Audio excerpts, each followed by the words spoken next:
Dear students अस्सलाम वालेकुम। हम ट्रांसलेशन पैराग्राफ्स कर रहे हैं।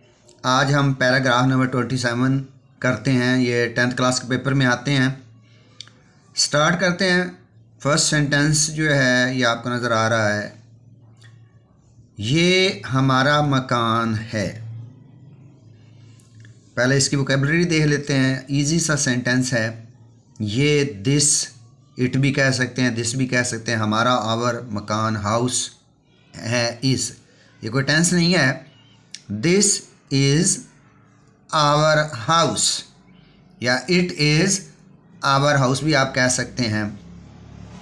पोजेसिव एडजेक्टिव है आवर, हाउस एडजेक्टिव है, पोजेसिव एडजेक्टिव है आवर क्योंकि नाउन को क्वालिफाई कर रहा है। ये वर्ब इज़, दिस की जगह आप इट भी लिख सकते हैं। ओके, नेक्स्ट सेंटेंस आप देखें।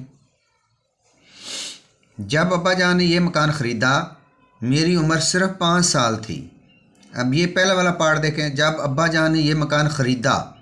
अब इस सेंटेंस के एंड पर देखें, ख़रीदा अलफ आ रहा है। अगर अलफ आए, छोटी ये आए, बड़ी ये आए, वर्ब के जो फेल होता है उसके आखिर में अलफ आए, छोटी ये बड़ी ये आए, तो वो कौन सा टेंस होता है? पास्ट इंडेफिनिट टेंस होता है। पास्ट इंडेफिनिट टेंस में हम फॉर्म ऑफ वर्ब कौन सी यूज़ करते हैं? Second form of verb use करते हैं।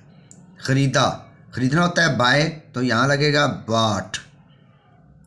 जब, when father bought this house, ये मकान।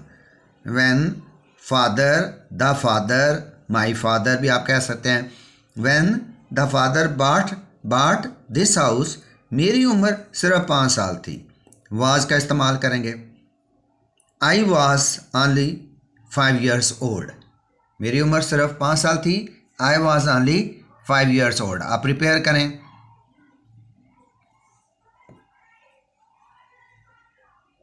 जी, आप पढ़ें ज़रा। ओके, नेक्स्ट सेंटेंस देखें। 10 वर्ष से मैं इस मकान में रह रहा हूँ। यहाँ सेंटेंस के एंड पर देखें तो ये कंटिन्यूस सेंटेंस नज़र आ रहा है, रह रहा हूँ। और यहाँ पर 10 वर्ष से भी है, it means perfect present perfect continuous tense. तो प्रेजेंट परफेक्ट कंटिन्यूस टेंस में हम हैज़ बीन और हैव बीन लगाते हैं और फोर्थ फॉर्म ऑफ वर्ब लगाते हैं। सब्जेक्ट क्या है? मैं, आई के साथ फिर हैव बीन लगेगा। I have been living in this house for 10 years। चलिए इसको तैयार कर लें ज़रा। आप पढ़ें ज़रा। आप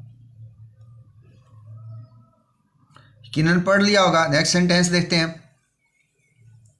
हमारा कुंबा बहुत बड़ा है। इसका इस्तेमाल करेंगे। कुंबा फैमिली को कहते हैं। हमारा, our family is very large, big. लेकिन ये मकान बहुत छोटा है। But this house is very very small. Our family is very big but this house is very small. Okay, अब इसको प्रिपेयर करें। यकीनन कर लिया होगा। ओके, अब आप पढ़ें ज़रा। यकीनन पढ़ लिया होगा। ओके, नेक्स्ट सेंटेंस देखते हैं जी। अब्बा जान कहते हैं कि वो इस मकान को बेच देंगे और एक बड़ा मकान गुलबर्ग में ख़रीदेंगे। अब्बा जान कहते हैं यानी द फादर सीज, फादर यही कहना तो इसलिए यहाँ तो है लगा हुआ है। द फादर सीज या माई फादर सीज के वो इस मकान को बेच देंगे। दैट, वो इस मकान को बेच देंगे। यहाँ से कौन सा टेंस मार रहा है? फ्यूचर इंडेफिनिट है। तो फ्यूचर इंडेफिनिट में हम शैल और विल लगाते हैं और फर्स्ट फॉर्म लगाते हैं कि वो इस मकान को बेच देंगे। That he will cell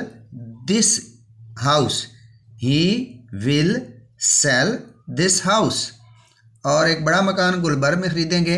and bye, अब दोबारा विल नहीं लगाने की ज़रूरत। And buy a big one, दोबारा आप हाउस लिखने की ज़रूरत नहीं है, वन लिखेंगे। A big one in Gulberg. चलें इसको प्रिपेयर करें।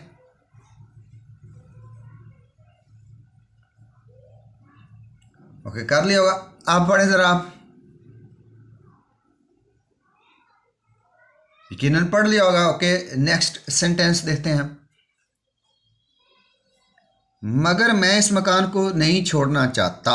नहीं छोड़ना चाहता, present indefinite tense. Present indefinite tense है। छोड़ना होता है लीव। सब्जेक्ट है मैं, इसलिए लीव ही लगेगा, SEIES नहीं लगाएंगे। मगर बट, मैं आई नेगेटिव सेंटेंस है। Do not want to leave this house, but I do not want to leave this house. जी, इसको प्रिपेयर करें। जी, अब पढ़ें ज़रा, यकीनन पढ़ लिया होगा। Okay, last sentence. मुझे इस मकान से मोहब्बत हो गई है।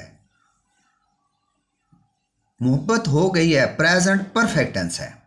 प्रेजेंट परफेक्ट टेंस में हम हैज़ और हैव लगाते हैं और थर्ड फॉर्म ऑफ वर्ब लगाते हैं। मोहब्बत हो जाना होता है fall in love with. Fall in love with तो फॉलन लगेगा। और मुझे I have fallen in love with this house. I have fallen in love with this house. Prepare करें, आप पढ़ें ज़रा। यकीनन हमने पढ़ लिया होगा। तो इस तरह आज हमने ये पैराग्राफ तैयार कर लिया है। अल्लाह हाफिज़।